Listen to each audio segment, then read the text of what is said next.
Continuando o vídeo, e houve um probleminha técnico. Vamos chegando perto de onde eu vou ficar. E mais presença do homem, mais esgoto.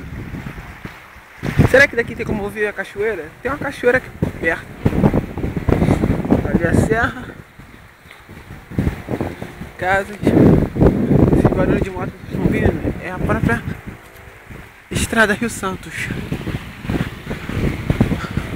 Ali vocês estão vendo aquela fumaça saindo. Um crepe.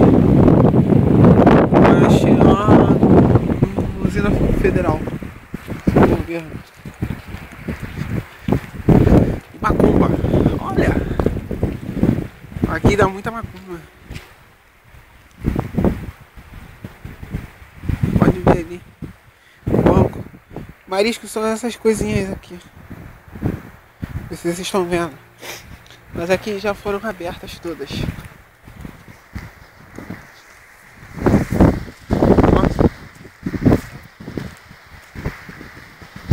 Nossa pracinha, antigamente isso aqui não era assim de pracinha.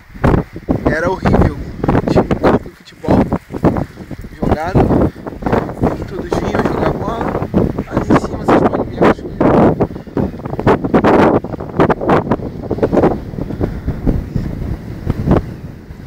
Tem uma cachoeira ali, só que o sol resolveu sair, né?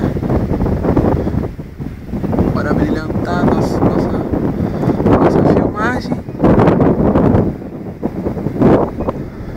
E a praça, a nossa nova praça que foi inaugurada há 3 anos no máximo atrás, do nosso novo prefeito, para embelezar